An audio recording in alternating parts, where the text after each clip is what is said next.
here we are. I'm Tom Osman, and this is Whatever Comes Next, the podcast where I explore the world of underground and independent music making. And on today's episode, I am talking with Dan Volohov of Discipline PR, who are celebrating their 5th anniversary this year. And I have had a long, for the relatively short time that I have been writing about music and interviewing people, I have a long and fruitful relationship with Dan, which I was just looking through my emails to remind myself of the origin of, and it was in fact, which is suitable given what Dan ultimately suggested that I play as a song at the end of the episode.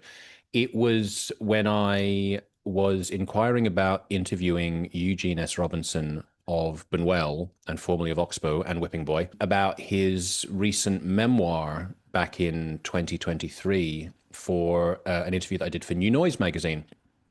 And I had interviewed Eugene and the rest of Oxbow at that time for Ghost Cult magazine, but Dan and Discipline PR were representing Eugene for his memoir, and as they are representing them for Bunwell these days.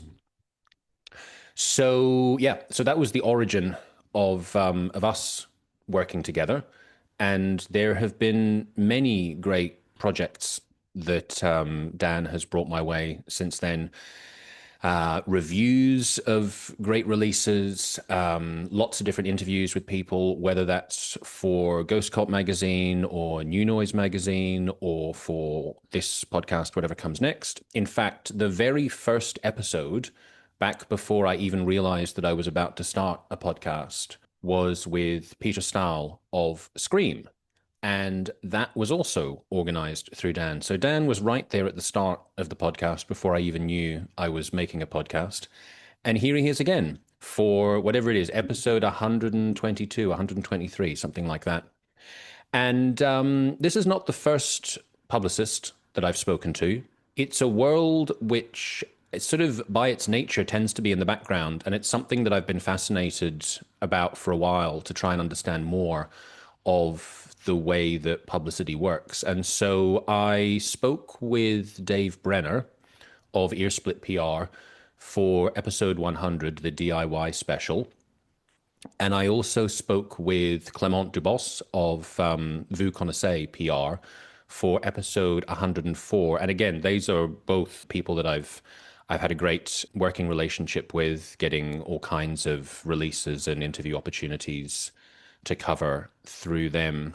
So yeah, Dan follows in this illustrious line of underground adjacent, DIY adjacent publicists.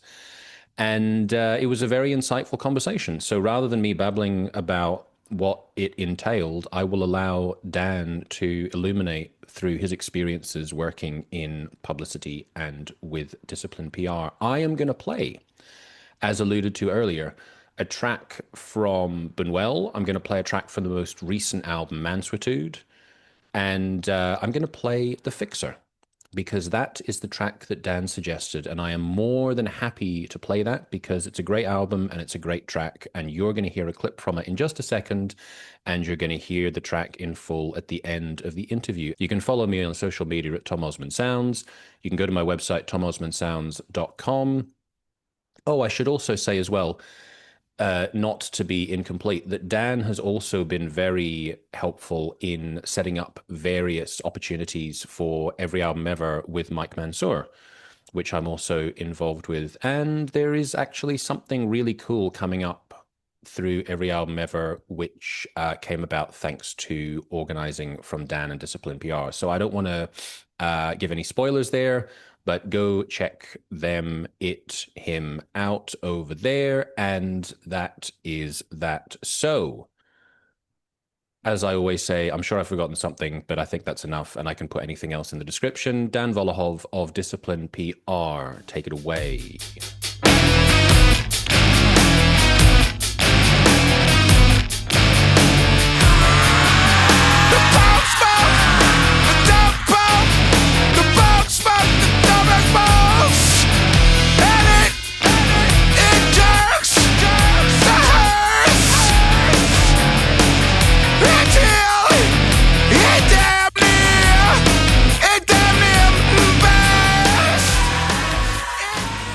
funny, I feel like well, I mean, we have actually had like a video call together before, but we talk so often that usually it's via email or on Instagram. So it feels like we've talked quite a lot, but not actually a lot in real time.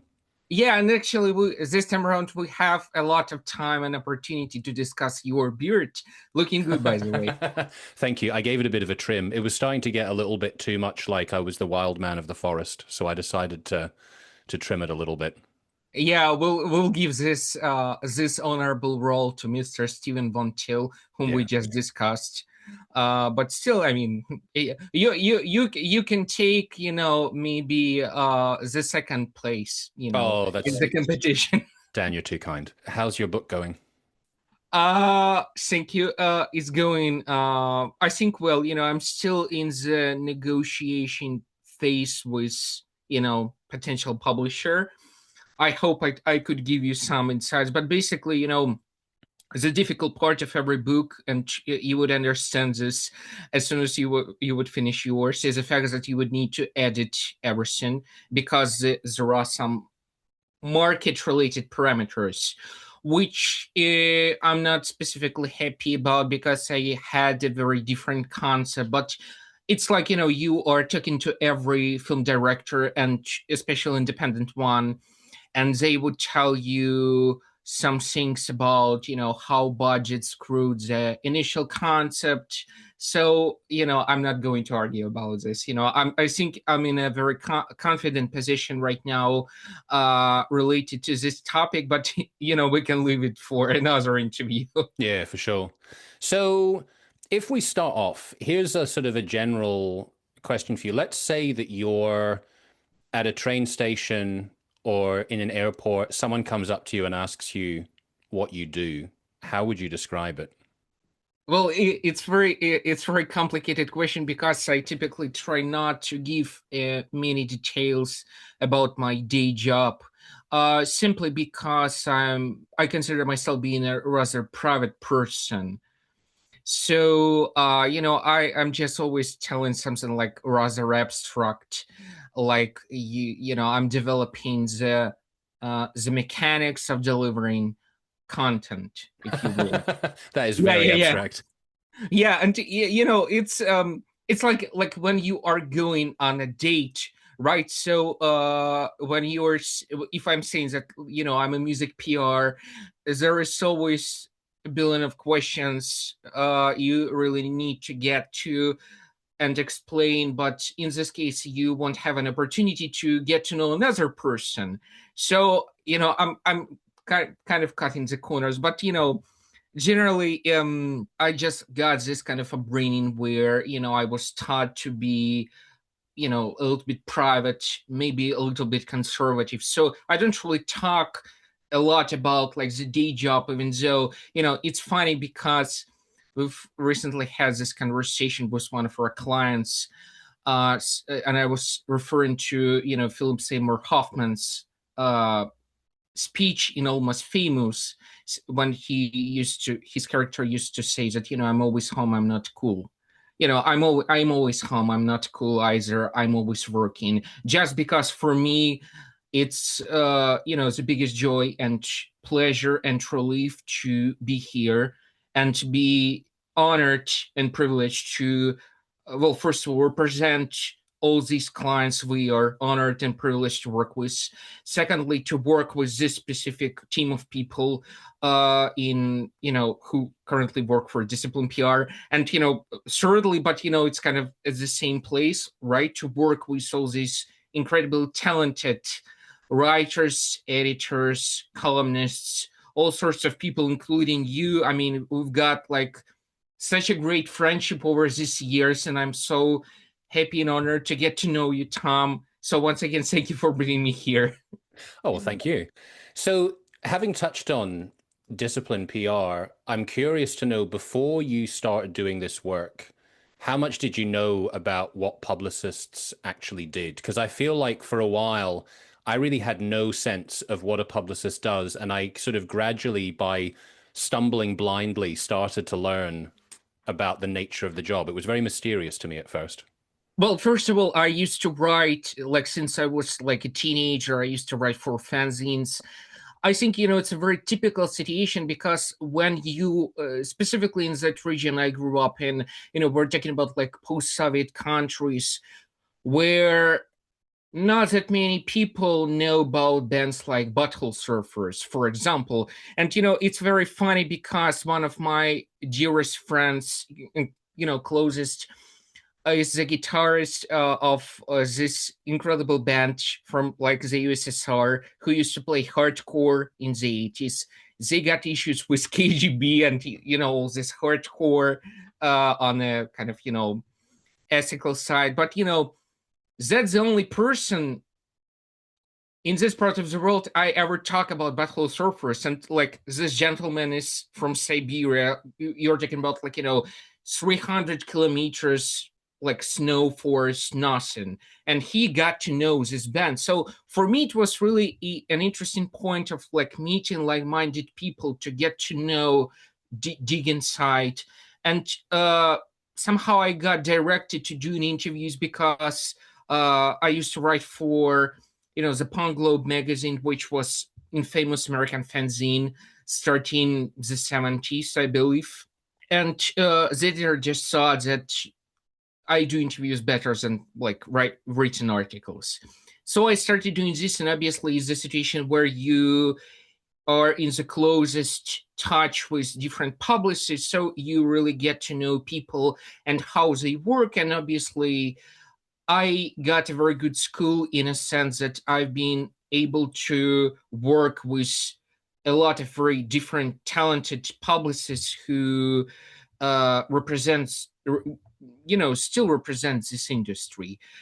I got to know a lot of really impolite people or ethically incorrect, but it really gets to the point like when you need to understand like what is the concept of this job, like what people put inside there. Because in the position where I'm here right now, I used to, the company just celebrated 5 years. I used to do PR professionally for a little bit more. I used to help my friends. I got a record label job. But in reality, it gets to the point when you think like, how can I help this person or that person? Because in like how I started initially, and it's a very typical story for a lot of people in this industry, is that I'm an educated linguist. I'm not a native speaker, so I apologize for everybody who's listening to this interview and having some issues with my terrible accent. I didn't study PR, even though I had some communication practices and something related to uh, you know what we are doing professionally when I got my master's degree. But all of a sudden, I've been working as a journalist for many years. Uh, I've met a lot of incredible artists. I became very good friends with some of them. And I think in every case, that would be a situation where you get to know a person. And as it happened with me, I had this conversation with when this artist told me that I have this release coming out, blah, blah, blah, nobody cares. So I think if you are a fan, if you believe in this music, and obviously, I didn't have any financial expectations at that point, I offered my help. I, started hitting people. I got to know some people, and that's where the ball got rolling, which is where all these people whom we consider being the milestones of indie music started.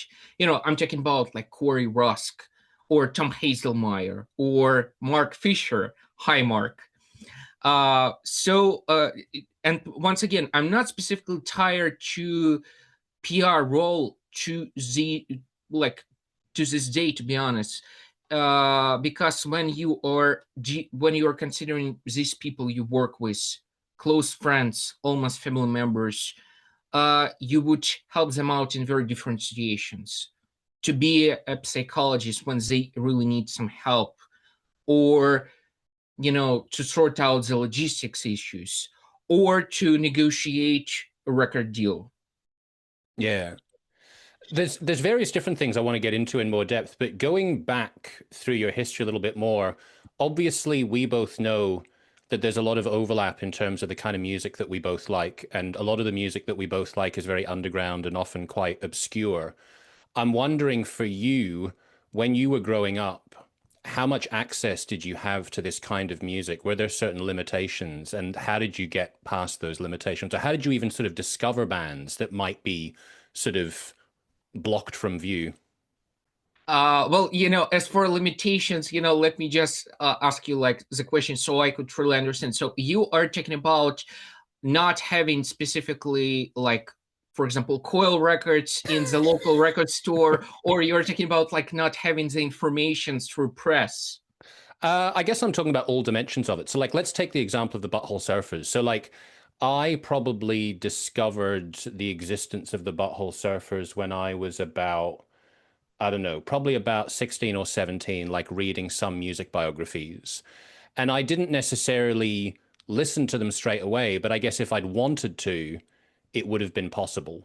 So, for you growing up, was that music in theory available? On physical carrier, no. And that goes to like this kind of post-Soviet question because as it was in over the during the USSR, you couldn't go to a record store and buy Butthole Surfers record.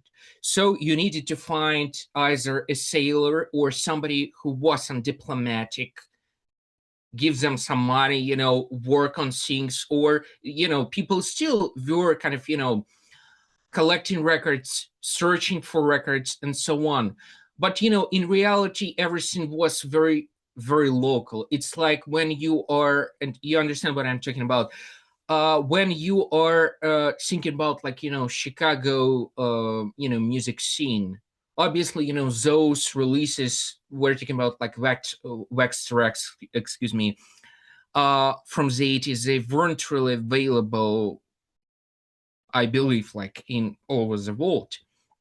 So, local climate really played the crucial role. But also at a certain point, I think like a few years before I started working as a PR, I really changed my mindset because I started going through, the catalogs of record labels and listen to all the releases, which is what I force all the employees of discipline PR to do because, for example, you listening to like the back catalog of 4AG, you really get the sense of like what this record label was wanted to say, what they were looking for. It's like you are holding the record from the let's say this Mortal Coil, like how it's done, what's the paper, what's the coloring like, and you get a very different sense of product, which is something I didn't really have.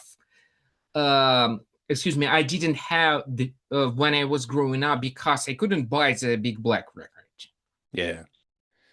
And it was such a bummer because like when you discover all these incredible bands, you want to get more, you want to get the physical copy, you want to meet people to discuss, but in reality you end up doing an interview with a member of this band, and that's the only person you can really get into the details with.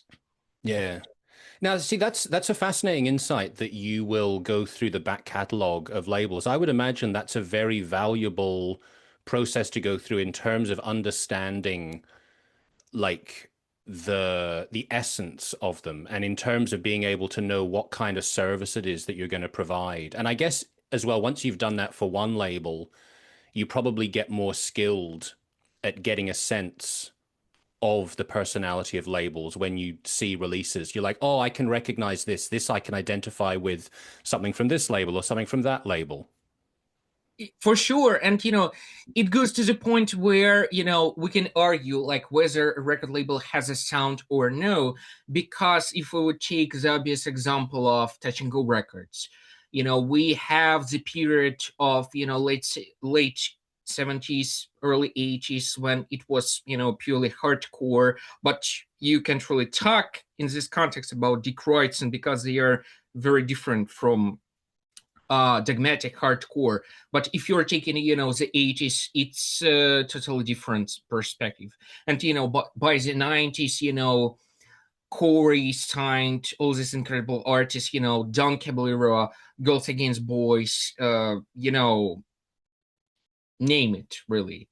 So it's interesting what you mentioned about like the personality of the record label, and also it really helps you to understand what these people wanted to say, like how they work, which is why when I started working with MRAP, Tom Hazelmeyer, we got we had a very good connection with Tom right away, and obviously I understood what he wanted to do with those releases because I had the stack of MRAP releases on my record shelf.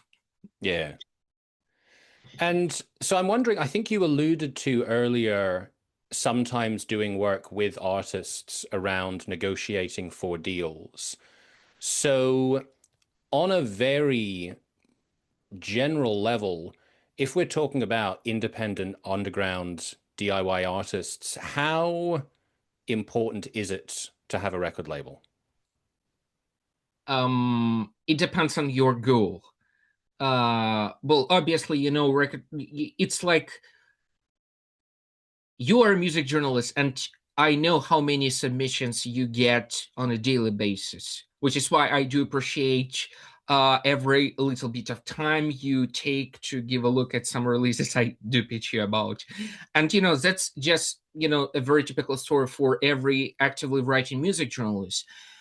And it turned out that perception is also tied to a certain way of presentation of things, which is why I've noticed when I used to work as a music journalist that, for example, people take more attention to bands who have better or more expensive press photos than somebody, in my opinion, and that's personally my opinion, somebody more interested in musical sense and more talented than these artists, but they do have like better self-presentation in this sense. So I think physical career helps a lot here, and we are in a very interesting timing right now because I just read that cassette releases are becoming more relevant than CDs, which is really great because the manufacturing price isn't that higher. So if you are a DIY band, you can afford to release something on cassette and use it as a jumpstart for your career. And I would be very authoritative on this part because, for example, we've been working for many years with this wonderful charity record label from Philadelphia called Strange Mono Records. So all the proceeds from physical and digital sales go to local charity organizations. Very nice guys. If you're listening to this one and you don't know this record label, please study Strange Mono Records. They're very good. And for example, one of the releases we used to do for this record label was the record called Danger Forward by the band Dog Lips. Came out on cassette and digital, and we got 4 or 5 months of straight airplay for this specific release. I think it's an interesting point because it's as much as you would get from a relatively unknown band on a, let's say, mid-sized record label.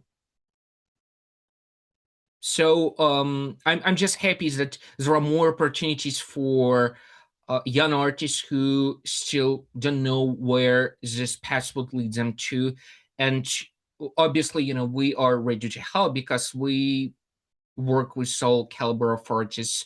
It gets to the point where like it's either interesting or no, or or you see or you have an idea what you can do for this artist record label, and obviously that's where we start the conversation. Yeah. On the continuing on the topic of labels, so obviously, you know, I've interviewed John Fine because I was connected to him through you. For we, Great interview, great. oh, thank you. For We Contain Multitudes, and also obviously that he was in Bitch Magnet before that. And I read his book, Your Band Sucks, which he very kindly sent to me, and I very much enjoyed it. It actually, incidentally, I was going through a phase where I just stopped reading any books, and that was the book that got me back into reading books again. So I can thank him for that. But we talked a bit about him and I talked a bit about labels, and I asked him about his experience of major labels and independent labels, and whether he felt that there was anything, you know, qualitatively different about them. And he essentially said that he'd had good experiences and bad experiences with both major and independent labels. So I'm wondering for you, is there anything that you're able to generalize in terms of your experience of record labels, how they operate, you know, the ethics, the behavior, et cetera, et cetera?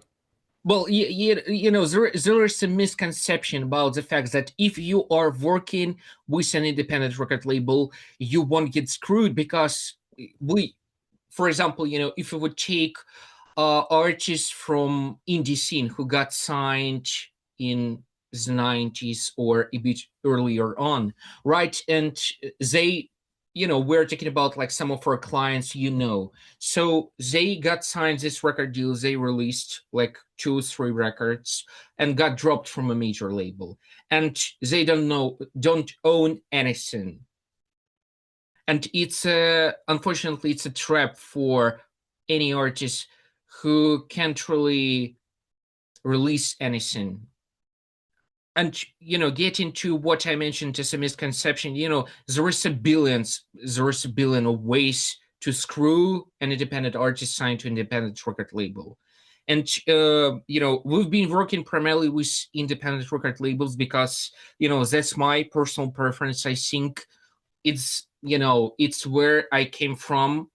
It's where I'm comfortable to talk to people, to share some ethic views, which for me still stands first and foremost. But in reality, you know, I'm not talking about like SST case, Mm-hmm. but once again, you know, a typical situations that, for example, a small indie band sign, you know, makes a handshake deal with independent record label.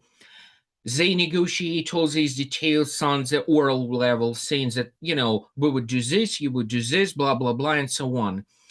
The record came out, everything is good, but then record label says that we expected you to tour more.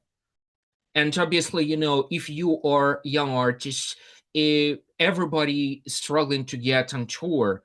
I'm not talking about like the financial cost of this because it's a lot, but the reality is that uh, they find their way to force you to do something they need you to.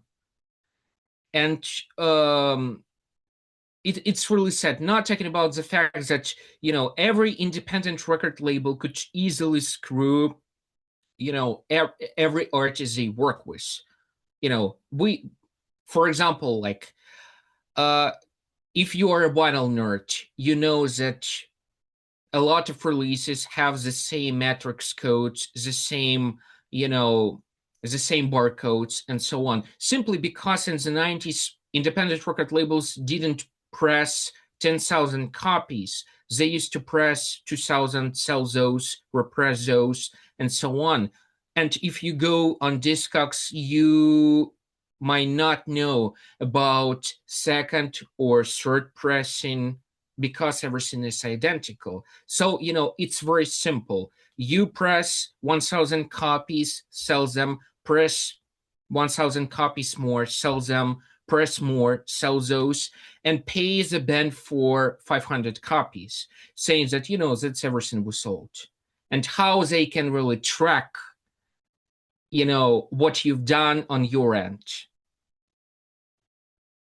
which is, you know, a good part to get back to those people we do love and appreciate for what they are doing. And I really like this story about one of the members of Q and Not You who made a handshake deal with Ian Mackay 20 years ago, and this person like tweeted or something that if you like few times a year at the same exact same day, I get a check for 20 years after one handshake I've made with Ian MacKay. And if you are thinking about like is this in terms of like business relations or the level of trust, Yeah. it's so, can I use swear words? Sure, please.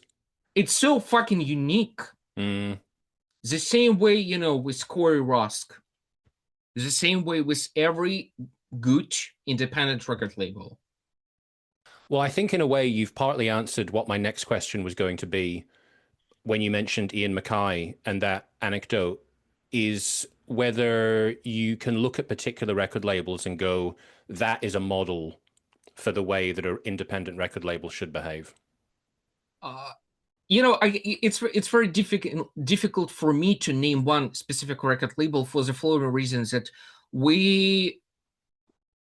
because we just celebrated 5 years, I've been constantly reflecting on all these experiences, and I've just had this conversation with a very good friend of mine, very big supporter, very our client as well, Mr. Eraldo Bernacchi, whom I used to work with in many situations. And once again, when I started Discipline, Eraldo and his wife, Petulia, helped me a lot. So thank you guys. Love you. And I just mentioned that, over these 5 years, we've done like 150 plus LPs only. And Eraldo got shocked because that's really a lot. And in reality, it gets to the point where I was thinking about all these experiences that shaped our company, specifically working with this independent record label, how their function, what's their mentality like, meeting these people, becoming friends with them. I can tell you, like, if you want one definite answer, I can tell you that obviously I've spent most time with people associated with Touch and Go Records because I've interviewed for the book everybody who used to, most of the people who used to work on Touch and Go Records from the late 80s to 2010, which is a lot of people.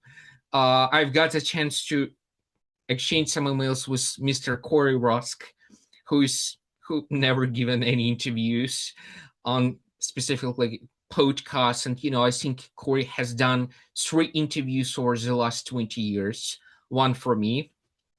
It's pretty good. Yeah.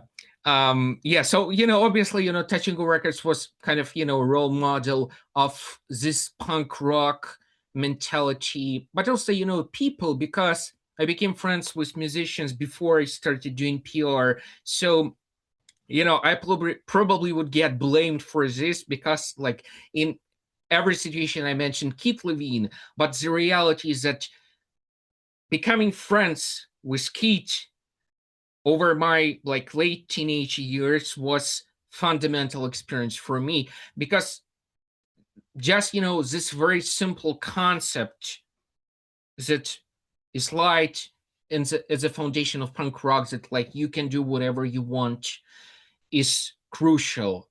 Which is why we as a PR company, I obviously worked and approached this in our work. We never try to get into one box saying that we work only with these releases, this artist, and so on.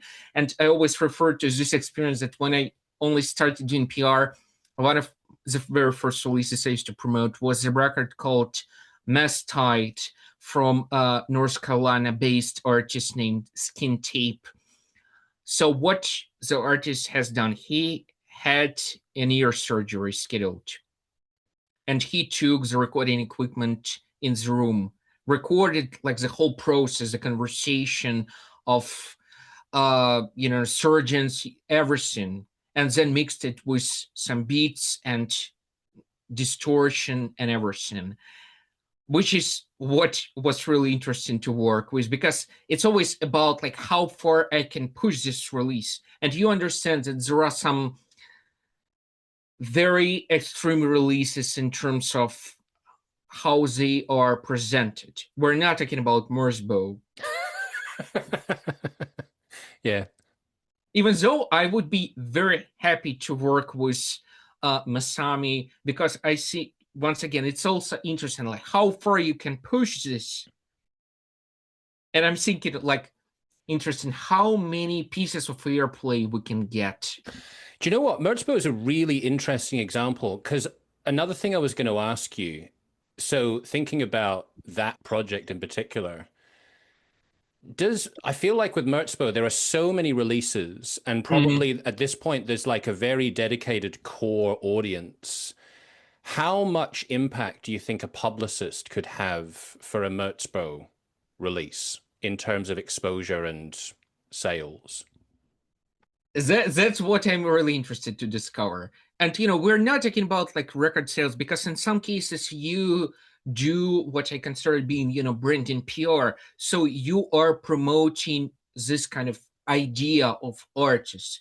It's like I'm always telling people that describing our role, because I think the essence of artistic being presupposes being mysterious to a certain degree, which means that you shouldn't be fully available for people. And a lot of artists were talking about more in terms of like sound work, sound explorers. Once again, our very well respected friend Ivan Pavlov, COH. I think Ivan falls into that category. So we, at a certain point, just I wouldn't say that we protect these artists, but we make sure that this mystery is kept. Because, like, would you be interested to get to know what Masami Akita has for breakfast?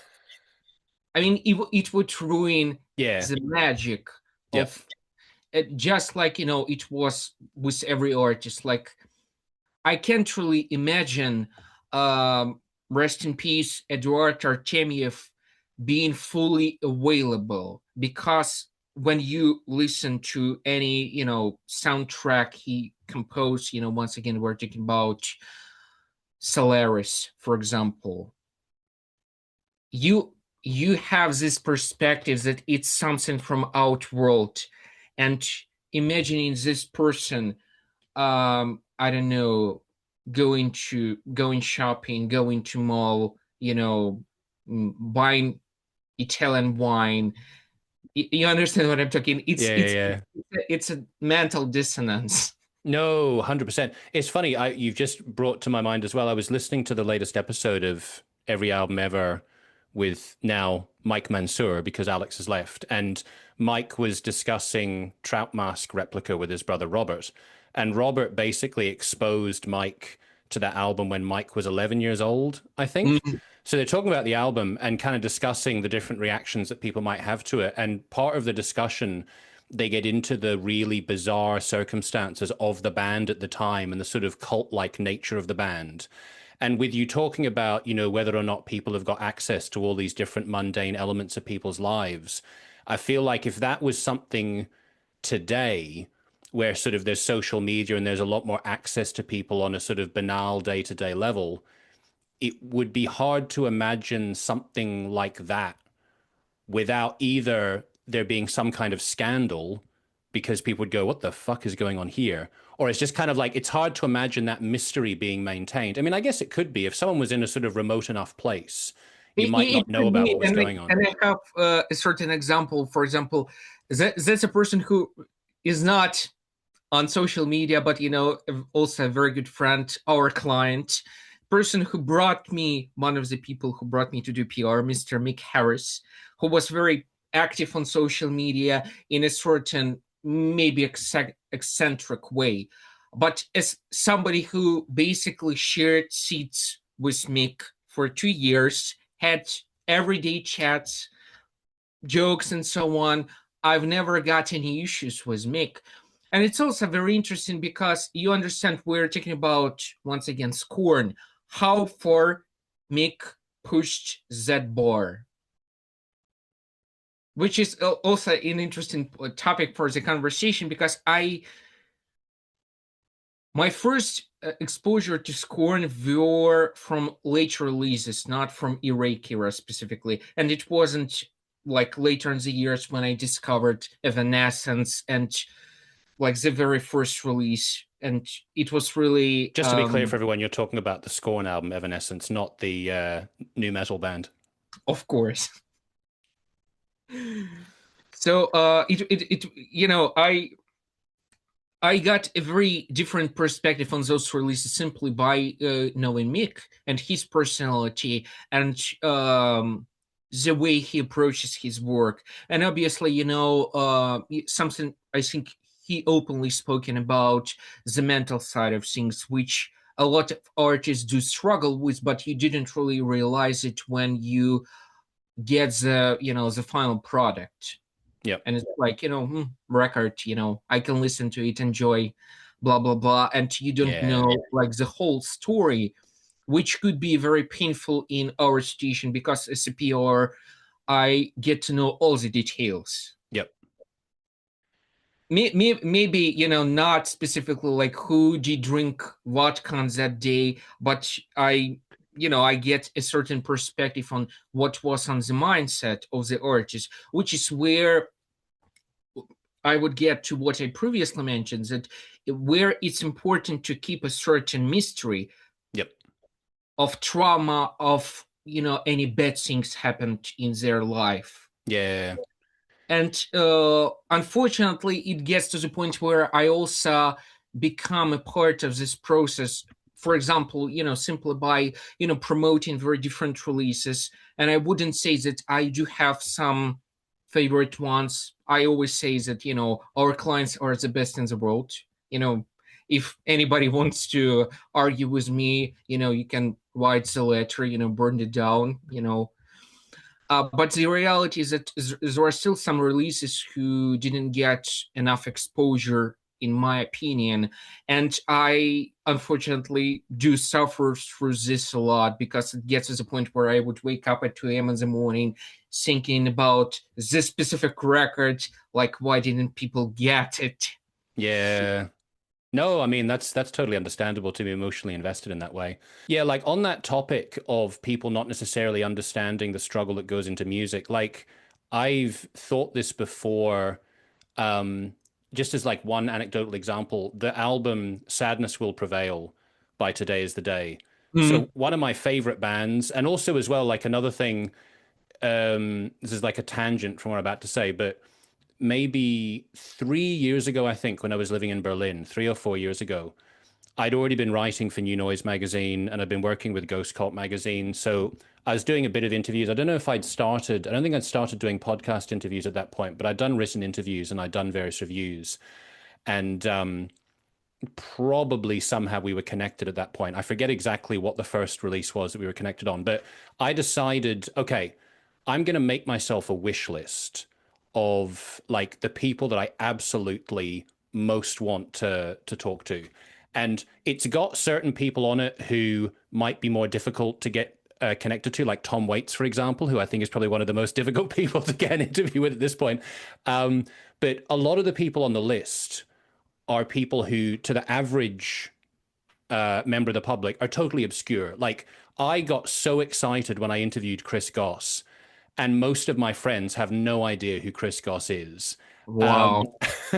And Steve Austin was another one of those people that was on my list. Like, oh, I'd love to talk to Steve Austin. Like, to most people, no idea who Today Is the Day is. But to me, like, one of my absolute musical heroes. So one of the things I was thinking, because I listened to Today Is the Day for years, Mm. sometimes I listen to Sadness Will Prevail, possibly my favorite album by them, and I think, fucking hell, like, how is the person who made this album alive? Like, it's such a traumatic release. So every interaction I've had with Steve Austin has been wonderful. He's been so lovely.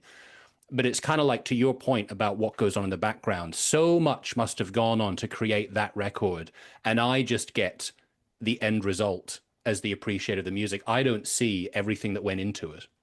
And also it's really interesting because still you are one of many people who do appreciate this record. It's a wonderful release, but let's not forget about the fact that there are releases and bands that get only negative feedback. Simply by I don't want to throw any names, but we've gotten various releases whom people didn't like, or they got some issues with artists for whatever reason. And it gets to the point where like you do truly admire the artist for their ability to go and talk about those things, and being open and maybe giving somebody an example. Because getting to my teenage years, I think I wouldn't be here if I wouldn't listen to Crass, or Pale, or Napalm Death, and so on and so on. I mean, you know the list. So it was very interesting for me to get to know these people on a personal level and to work with them, and once again being honored to expose those things. It's not always the case, because sometimes, once again, every artist is different. There are some people I've worked with over the years who are very private, and I barely had any conversations with them, Yeah. I which mean, also helps. yeah.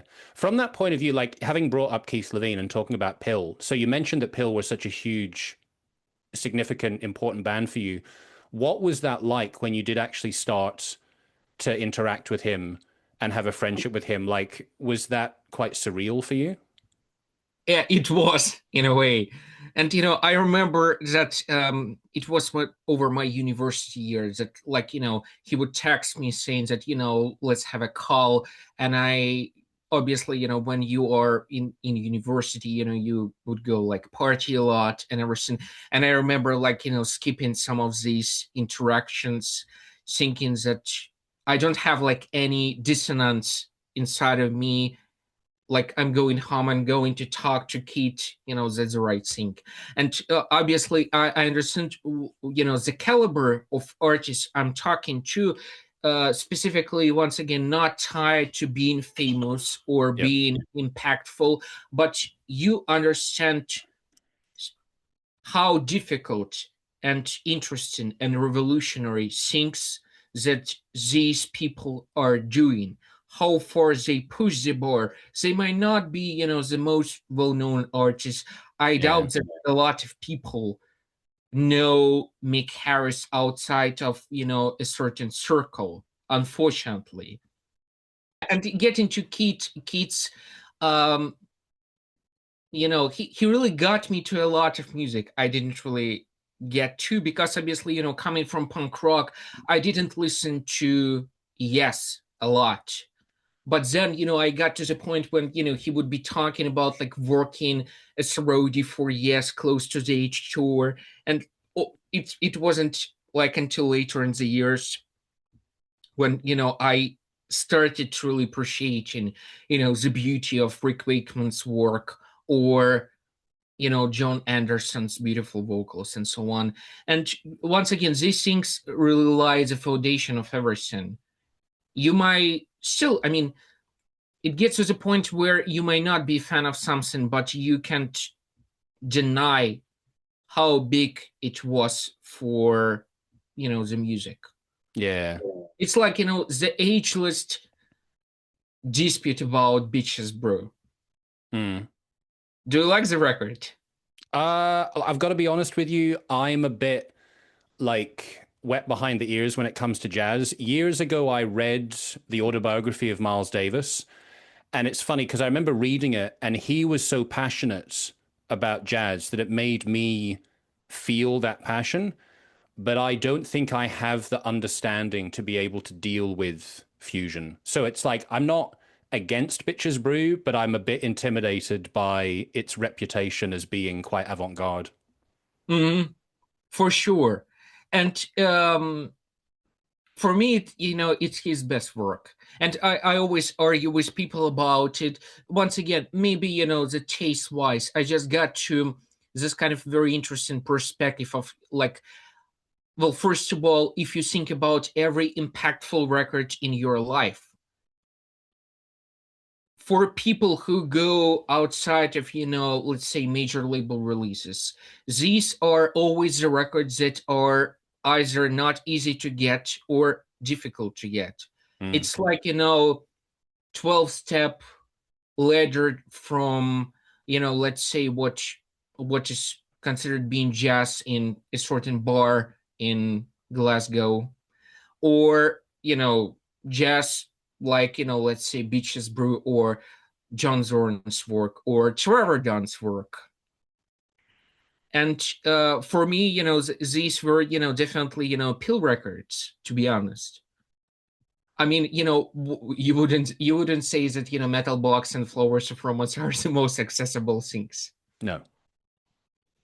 And, the same as, Coil, but, to be honest, I didn't really get to listen to Coil until heavily, until, we kind of started Discipline PR, and one of my partners who is currently in sabbatical, Matt, he used to listen to them like,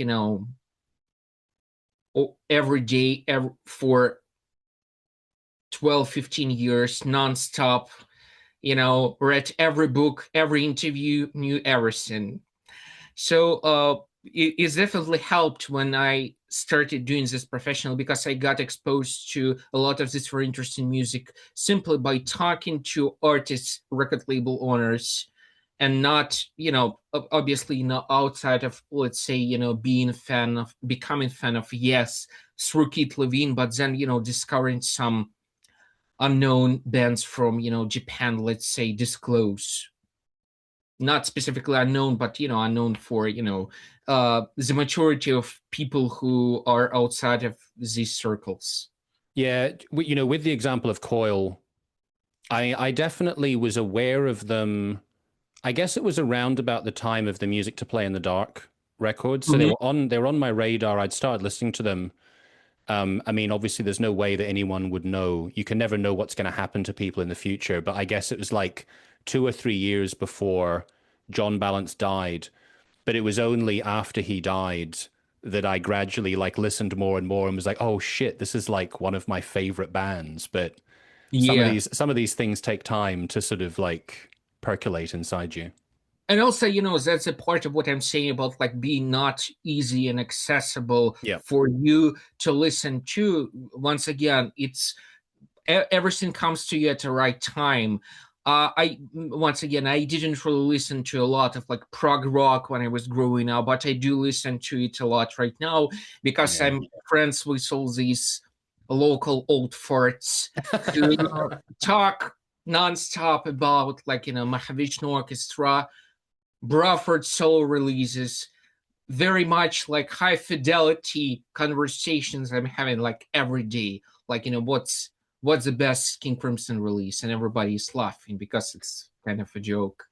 Do you know, on the topic of prog, it's funny that you brought up Mick Harris and him introducing you or getting you into Yes, because when I interviewed, Keith Levene. oh, it was Keith Levene. Oh, it was Keith Levene. You said, ah, right, okay, not Mick Harris. Right, but was there something you said with Mick Harris that was to do with prog rock, or have I just mixed up two different stories? I, Because I think you got it mixed up, but it's actually, it's interesting because like getting to Mick, I I recently started thinking about like his influences, like mm, what did influence Mick, and people could argue about uh whether he used to listen to Nine Inch Nails or no. I remember specifically, two conversations I've gotten with Mick where he mentioned both Cocteau Twins and King Tubby. mm. And once again, if you are a fan of Scorn, you understand that these things do make a perfect sense, because it's very easy to compare, let's say, Head Over Heels to Evanescence in a sense of like a certain sonic territory both artists really kind of explore, I guess. So when I interviewed Shane Embury quite recently, who Mm. obviously was in Napalm Death with Mick Harris, he had this throwaway comment that I thought was pretty funny, where he was talking about cardiacs and his love for cardiacs. And he said that when Mick Harris and him were talking about cardiacs, Mick Harris said, "Oh, it sounds like madness." And the thing is, I actually quite like madness, and I Yeah. can understand why someone could listen to cardiacs and go, "It sounds like madness." It's only a small element of what they do, but I can both see the connection, and I can also see why, as a fan of cardiacs, you would go, "That's totally unfair." I can tell you the story of the greatest gig that's never happened, and I was a big part of this. So, one of the things I really like, why I considered Keith Levene is such a great influence, because he really directed me to working with artists, helping people without like being defined by a certain role. And at that point of his life, when we got to know each other, he had some legal issues and wasn't able to do music, release it a lot. But I still try to hit him and introduce him to some people, because obviously, who is not a fan of Keith Levene? And obviously, I would go to some people whom I used to know or got some small encounter, saying that, here's Page Hamilton. He used to see your show at Ritz and got, blown away. Here is Mike Watt. Here is this person. Here is Red Scabies. And I remember, like, I interviewed Demo Suzuki, and I told him about that. I've spoken to Demo, and he got excited, not like he was previously. And I've spoken to Demo, made an introduction, and the conversation was the following: that Demo Suzuki says that Stephen Morris wanted to play a gig with him for years, and it could have been a very good fit. So we are talking about the lineup of people: Keith Levene, Demo Suzuki, Stephen Morris, Joe Wobble. Pretty cool. It never happened. But I'm so happy that I was a part of this conversation. Once again, two of these artists are no longer with us, and once again, that's it. Really, this situation got me the whole different set of confidence, which is different when you are, just writing, just interviewing. You have this minor encounter. Everybody is, of course, sweet as they are, intelligent and polite people. But when you get deeply to this alley, when you can help artists, you can build some relations, you can develop something, you can help them to sign a record deal, or you can advise them. And these people do listen to your opinion. Luckily, there are some people who do listen to mine. Yeah. On the topic of these significant people, have there been any occasions with Discipline PR where you've been interacting with someone, working with someone, and you felt intimidated, either based on, a kind of like starstruck, based on either their reputation or how important their art has been to you personally? There were some cases. I've mentioned this over to you in our chat. I wouldn't mention this, in the podcast, but there were some cases where, let's say that there were some issues we've gotten with artists, which, once again, and sometimes with the management teams. There were some cases when artists acted abusive, and of course we ended up parting the ways with them simply because, for example, at this point we have two young women working as fellow PR. We have one young woman as working as administrator of our company. So obviously, I take a very serious view at those situations when somebody is acting inappropriately, which is once again, that's unfortunately that's a part of this game. which is why people say don't meet your idols, because a lot of artists Mm.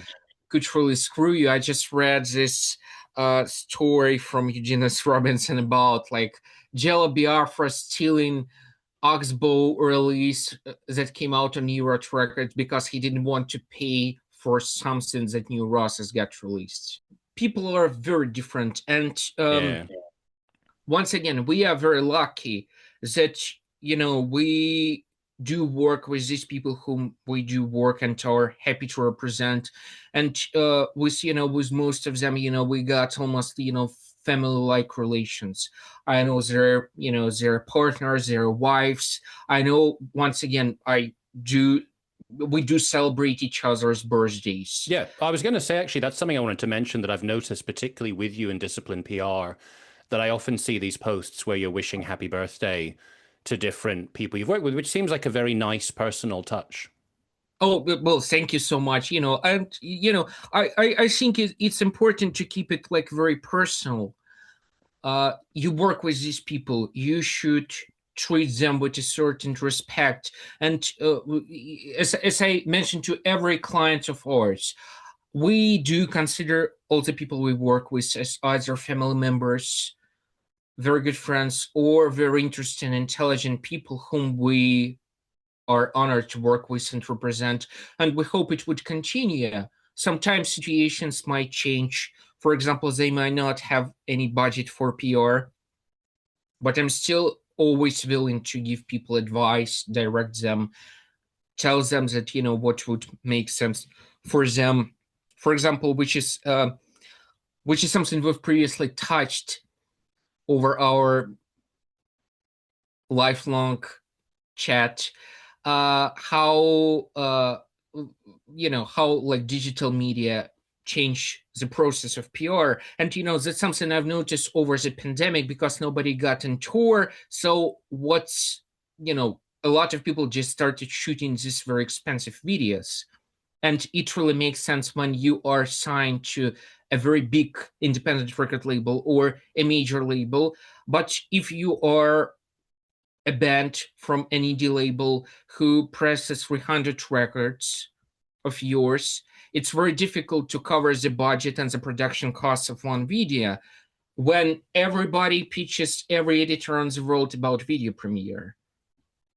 Well, on that topic, what do you think then, if you can generalize, is the value of having music videos for those bands with a smaller budget and smaller expectations? Like, to be honest, I don't think that there is a lot of sense. I think there is a sense in the sense of precedent you are creating when you are announcing things, and maybe it could help people to take you more seriously. But it goes to this kind of shitty concept of we would get viral, like Yeah. Spotify playlist and so on, which is why we really stopped working on video premieres a very long time ago, and I basically directed everything towards doing radio promotion, because we got a more feedback, more more airplay from doing radio. People take it very nicely, because what happened towards the pandemic is I'm approaching a certain editor of a certain publication saying that we have this video, we would love to collaborate with you, is this anything in your area of interests? And most of the time the reaction was very negative, and Mm. everybody's booked like 2 years in advance, ironically. So right now we feel that there is a lot more sense in radio, and people more responsive. There are a lot more opportunities, and I hope that really record labels won't really spend a lot of time on shooting these expensive videos, because it gets to the point when, if you are signing and the infamous 50-50 split deal, you would need the production cost of the video to get covered, which we know is going to be a lot. Yep. What's the sense? Mm. Having touched on streaming platforms, in your role as a PR and thinking about the best representation for artists, when you look at this landscape that covers at one end you've got like Spotify, you've got Mm. Deezer, you've got Apple Music, you've got these different models. You've got Bandcamp, of course, which has a slightly different model. And then you've got these things like Ampwall. I don't know if you're familiar with Ampwall, but it's like a new platform from Chris Grigg, the founder of Woe. Um, and so that's kind of like a sort of a Bandcamp style model, also with a Discord style element, like a sort of a musical community attached to it. And I know that there are others as well. I mean, I'm sure there will be other platforms looking to sort of replicate that kind of model. But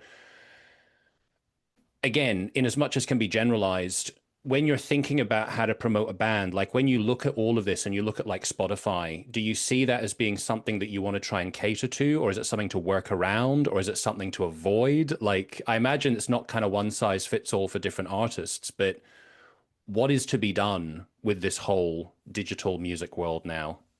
It's like when I'm asked about, like, do you work with influencers? Saying that, like, we want to work with these people, and it just like, people got really so focused about, going viral in exchange of, like, just, like selling records, doing interviews, generating reviews, and so on. I don't think that like this concept of like going viral, which is really tied to, Spotify, we would need to get to this playlist and so on. It ruins to me like the magic of like media outlets, Mm, because I come from, once again, the background when I used to write for fanzines, and I'm assault. So I used to write for Maximum Rock and Roll back when it was a printed publication, old fort. I get used to a certain. Of course, I think digital music and digital sales are important these days, because not that many people can afford physical carriers, specifically if you are ordering something from the UK, from the record label from the US, let's say. And, yeah.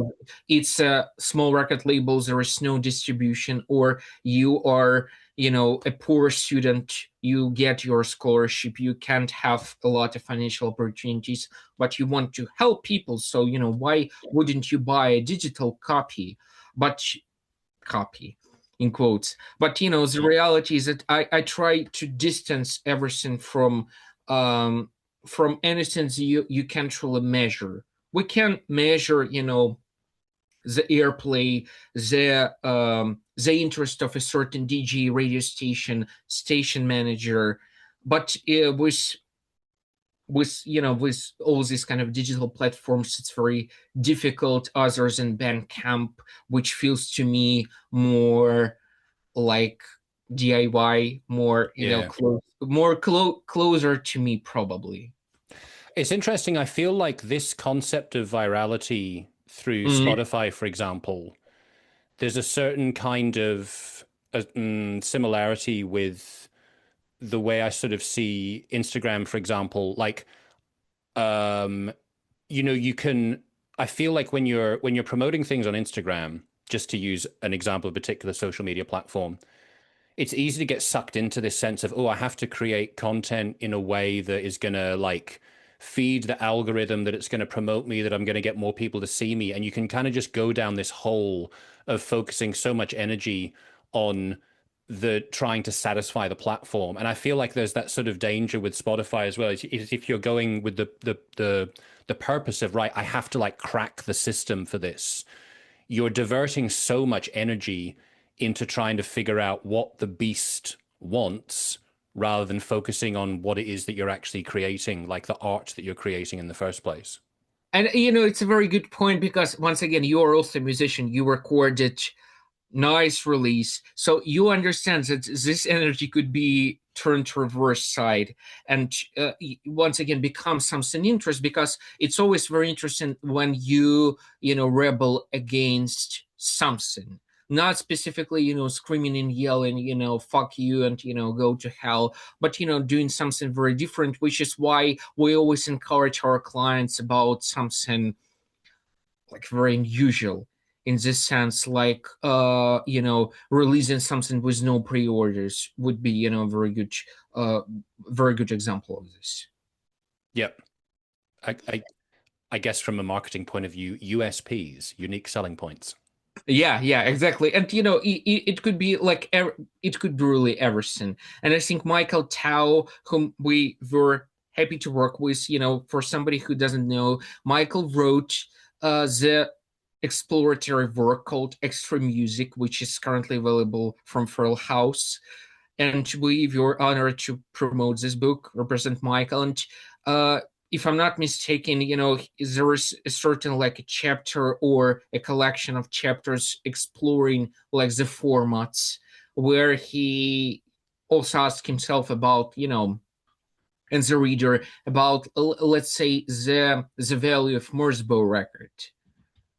It's like, of course, it looks good when you put it on the shelf. Yeah. To be fair, on going into the Merzbow topic again, Merzbow is one of those projects that sort of the reputation often precedes the actual music. But I remember a year or two ago, I was on a plane flight from the UK to Australia, or one leg of that flight, and I thought, you know what? This is a perfect opportunity just to listen to Pulse Demon. So I just Mhm. sat there on the plane and I listened to Pulse Demon in its entirety. And I know that there are so many Merzbow records, and that's kind of like one of the ones that people talk about a lot.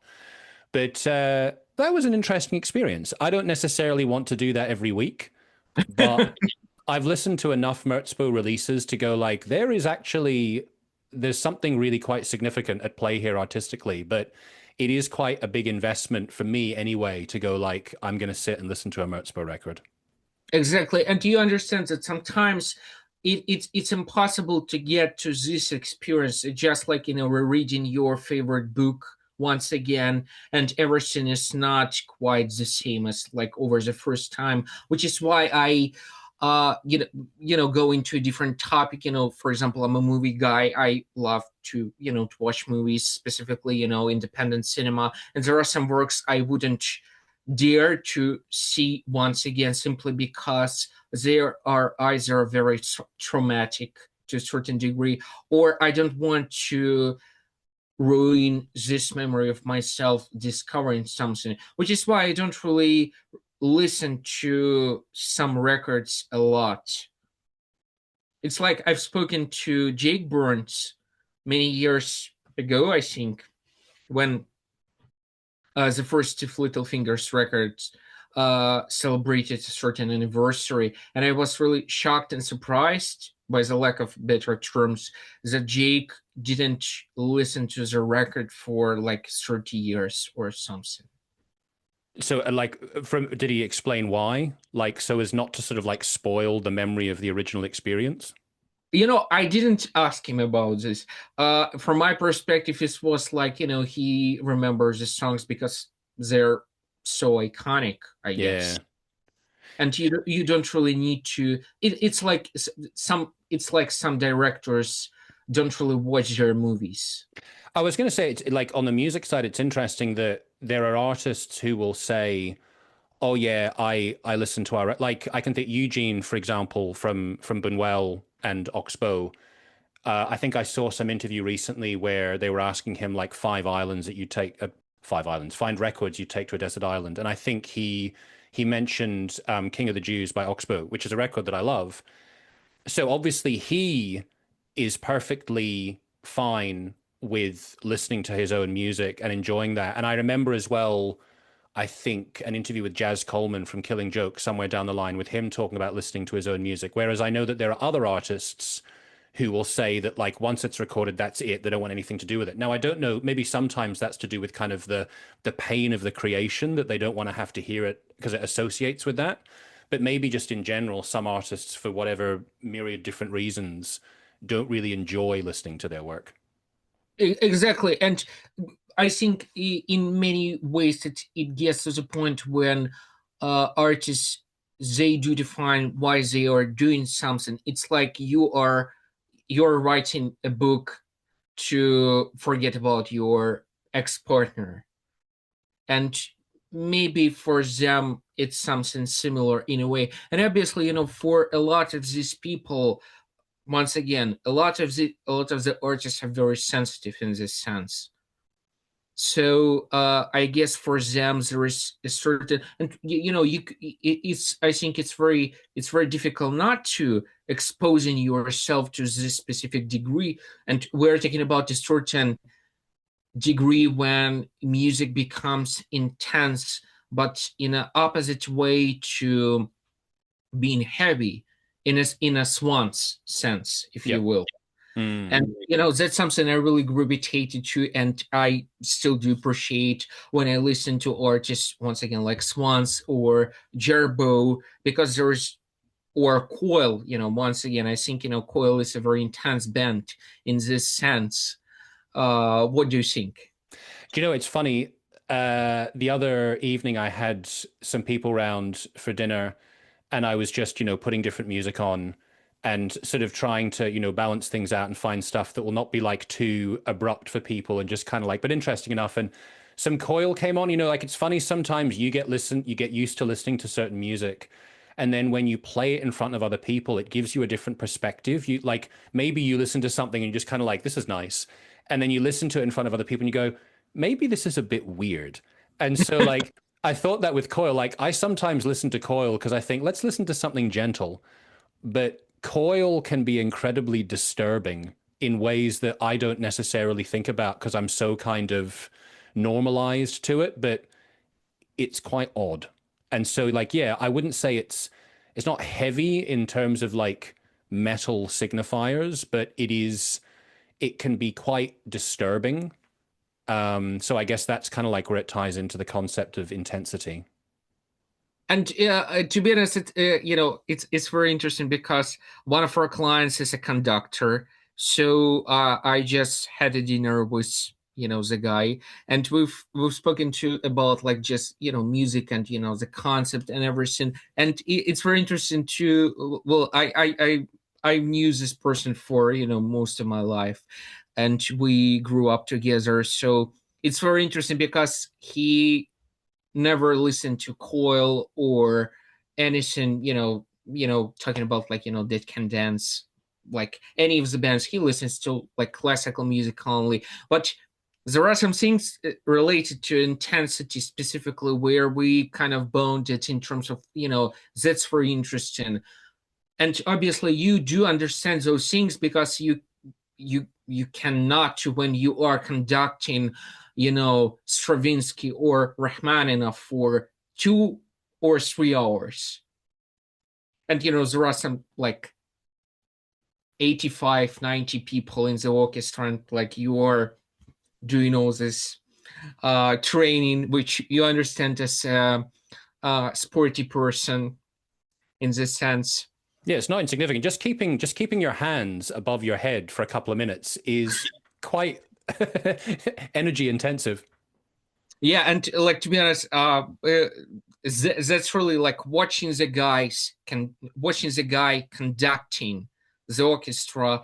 It's really, it's nothing like you would experience watching somebody like Neurosis or Yeah. Godflesh, but doing something. And there are obviously very different composers. We're not talking about like avant-garde of the early 20th century, which is the topic, another topic for a podcast. I'm throwing ideas, just like candies on Halloween. But still, um it just, to me, it's very interesting, like how much you can bond with somebody, especially when you are not specifically familiar with artists on a personal level, because obviously, of course, we were honored to work with the Melvins over the time we represent MREP, and I've interviewed Boss and Dale for many times. I got to know their personality, but it's very different when you get approached by a Japanese band, and obviously it's a very different culture, and you try to see how far you would go in terms of like the music taste, the personal connection, and so on.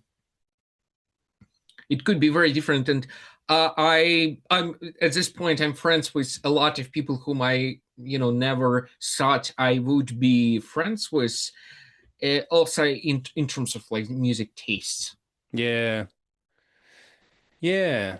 There's I don't like to reduce things to money too much, but it's definitely a topic that I do feel is important to at least touch on. In terms of, you know, like I in the last couple of years, the last few years, I've been doing a lot of investigating independent music and talking to independent DIY musicians. And I've said in various different interviews that, when I was a teenager, I would see music that was in the charts and I would think like, oh, these are pop stars, like they're making a Mm, lot of money. And obviously, as you like read music biographies and you learn about bands and you learn the stories, um, there has been, I would say, at different times, sort of like an illusion of money. So, like bands, because of the nature of the labels and the money that was being generated, bands would have the appearance of having access to money, but in the end, they're getting indebted to the labels and they're ending up broke a lot of the time. mm. So, there are plenty of stories of bands that appeared to be like doing really well and really successful. And then at the end of some journey, they're broke. So, I feel like sometimes I'm sort of thinking like, oh, what is it about the music industry right now, in terms of like whether independent artists can get sort of financial remuneration. And then at other times I think maybe this is just like, technology changes, but maybe the landscape is pretty much always the same. Mm. If you're working with an artist, and again, I'm sure everybody has their own specific expectations, but how much, to what degree can you sort of work with an artist and go, okay, there's some kind of reasonable expectation of some financial return versus going, this should be treated as being artistic expression. You want exposure, but don't expect some kind of return. Because I guess the Mm. financial side has to be a pretty significant consideration for everybody. Yeah, because people always forget about the fact that it's a business. It's a music business.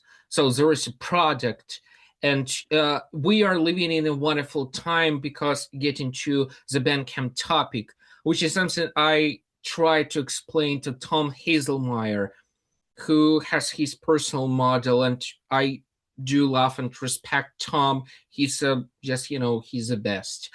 But I was saying to Tom that you can sell product without a product because it's on Bandcamp, it's digital, and from once again, not specifically being greedy, but from the business standpoint, because still, like for example, your record label, you're covering the mastering costs, the mixing costs, the recording, maybe you are doing the artwork, it costs money, you are paying for press photos, for example, you need these things to get covered. And people really forget about the fact that the biggest value of every record label is their catalog.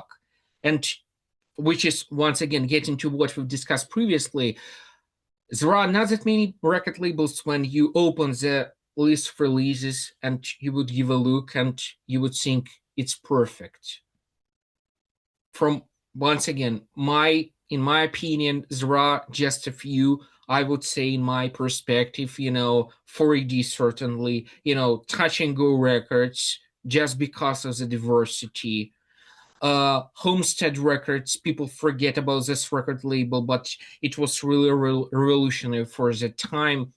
I mean, they signed Big Black. So, but business wise, I mean, okay, so because of the friendly nature, and when I found the discipline PR, it was a very interesting situation for me, as I previously used to work at a record label as in-house publicist, so I got paid every month. And of course, there were some situations I would discuss with the record label owner, but in reality, it was a very different situation. As I'm starting the company, I'm talking to some people I know who work in different parts of the world, and I figured out that um, while the typical price for PR in Europe is $500, the typical price in the States is $3,000, which to me was all due respect to my colleagues, friends who work in the US, is too much.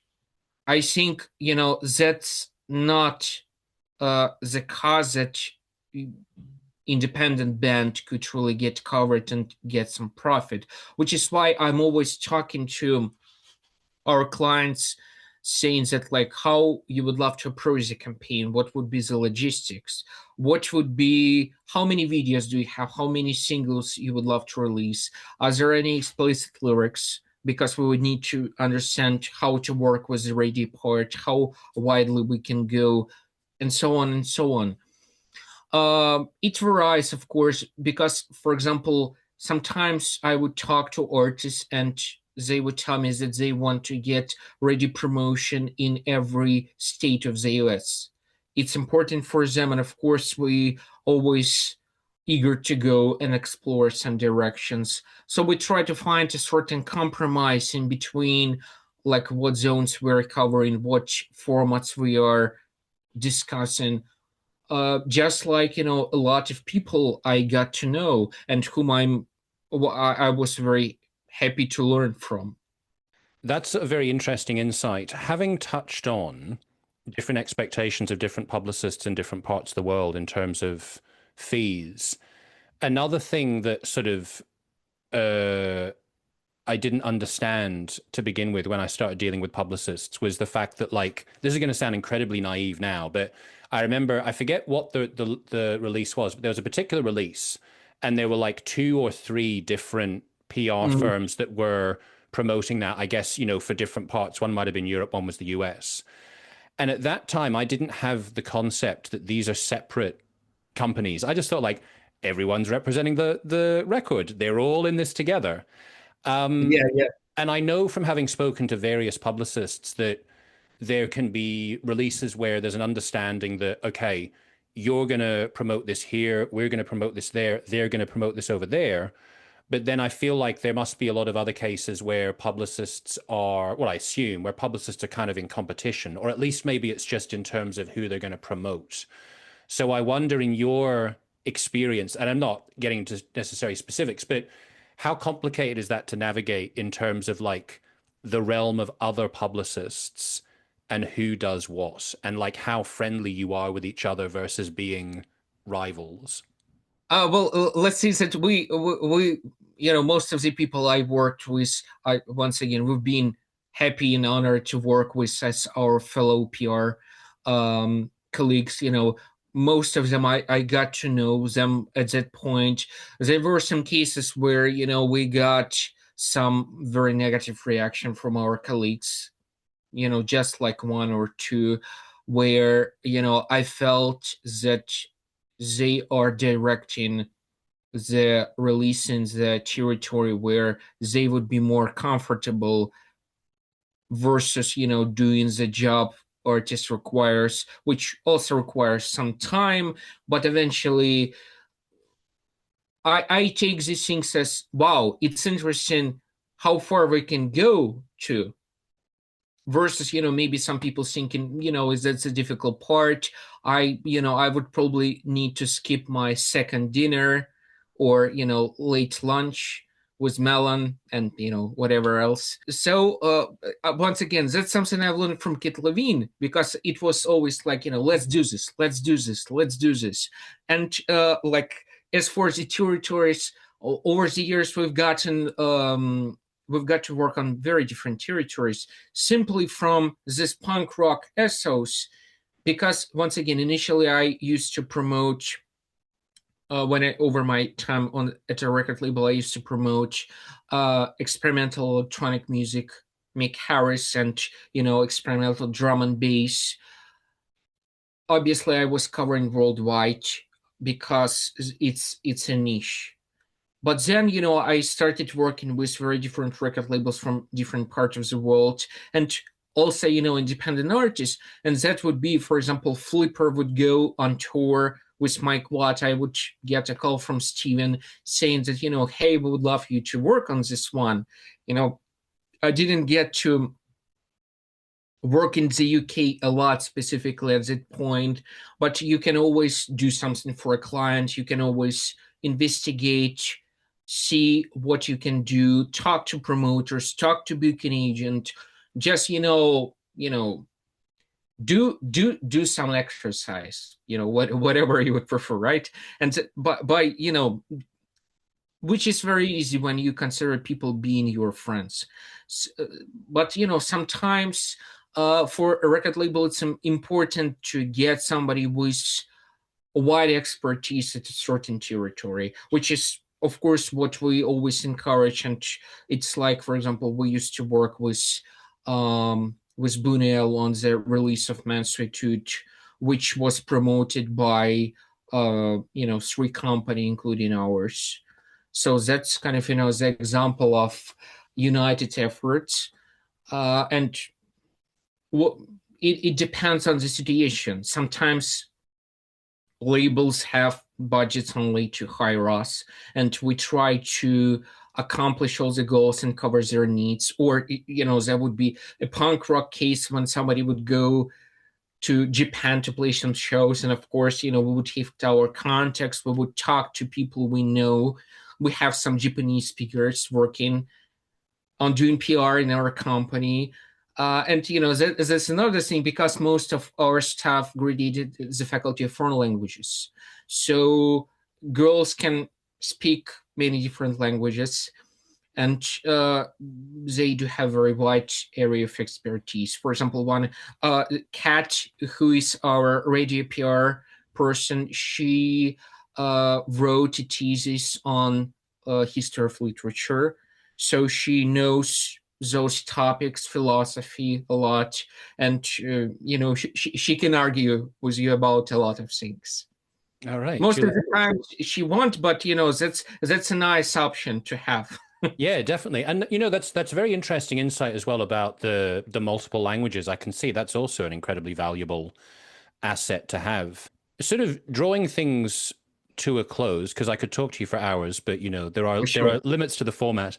When I'm interviewing artists that have got a release coming up, it's very straightforward to say what we're promoting. In terms of for you and for Discipline PR, so you mentioned the fact this is the 5-year anniversary. Is there anything in particular at this point that you would like to promote, whether it is Discipline PR in general or particular releases or anything else? I'm just very happy to be here and give my perspective. I hope I wasn't that bad. Obviously, we do this nonstop, really. So I think it would be impolite to mention some releases while others are still coming. And there are some very interesting releases. And I already told you about something you would enjoy. I hope that is coming together, coil related. And we have this conversation with the client about the fact that this specific thing we're going to promote would get sold out. So it's interesting to think about this campaign coming together, keeping this in mind, saying that okay, it would get sold out, but we would need to get outside of this territory and provide people with a certain perspective to get them informed, to make sure that all the ground is covered. Because most of the times it's like I'm talking to some independent record labels about working together, and these people would tell me that okay, why we would need to pay you when we can still sell these records?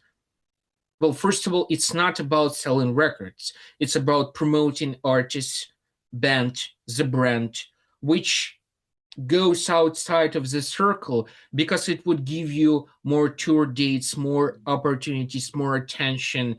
Once again, nobody's saying that your release can't get licensed in Japan, for example. And we're not talking about the numbers. I'm very approachable. I think I'm the most approachable person in these indie circles. I don't break anybody's arms with ridiculous prices. Sorry, guys. And it's all about it's always very interesting to work with very different artists. Once again, repeating myself, whether it's a cassette release or something bigger or a set of reissues, just like we've done for Damn the Machine the previous year. how far you can push 3 releases at once. Yeah. I guess that's what Prince was always trying to figure out with Warner Brothers. Yeah, Why can't I just have 7 releases at the same time? Like, why not? And Warner Brothers is like, please, just one at a time. Yeah. Unfortunately, there are always some limitations. I would tell you a joke about like Corey Rusk and one of his artists, this person calling to Corey saying that, we've recorded the new record, it would be 2LP, and Corey replying to this person saying that, you prog rockers would get me bankrupt. As a joke, it was late 90s. I would tell you this story once again when, the time would come, naming the person Corey used to talk to. But, that's the thing, you learn to be approachable. Sometimes tickets didn't get sold, or sometimes record didn't get the attention. So I think because of this modus operandi, we try to see all the opportunities. And of course, sometimes when, releases didn't get this attention, they deserve its personal tragedy for me. Yeah. Because on the one hand, and, that's a lot of people do things in this way, that they pay for results, but it's not specifically correct because you pay for service. PR means service, means that you get the proper representation, that your interests would get taken care of. You won't need to think in terms of like doing something on yourself. You can rely on these people, whether you trust us or no. So of course, some people love to keep their hand on the pulse, which is, what we always encourage. And it's always very interesting to get artists' perspective on how they oversee the whole process outside of, what I get from like daily submissions, saying that from some bands I end up not working by saying that, we want reviews at Rover Magazine, Metal Injection, Metal Hammer, blah, blah, blah, the same list. Nobody's saying that, we want an interview on Tom Osman's podcast. They do right now because they promote you heavily. But, coming from, this kind of, first clients and their expectations, sorry, guys. It's a service. It's not guaranteed. But, it doesn't mean that sometimes we do promote some releases, just like I mentioned, Doug Lips, Danger Forward, or some black metal releases we used to promote, and they got really exploded. I'm certainly a fan of the genre, even though we don't get the opportunity to work on black metal releases too often. But in recent times we got a ton of attention, and I hope we could really dig that ground. I think that's a really great insight about service versus product. I think that's a really, really valuable point. Dan, always a pleasure.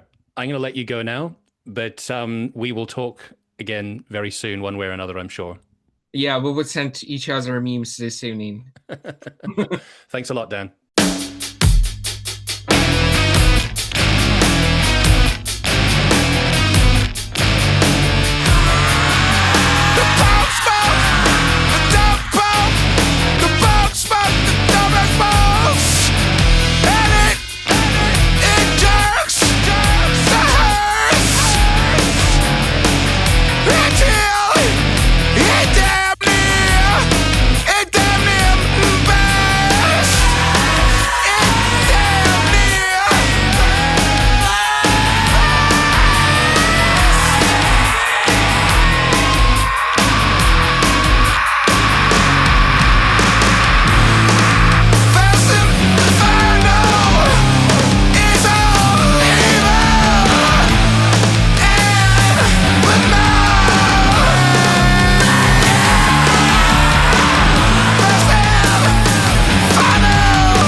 fix it, fix this. What can't be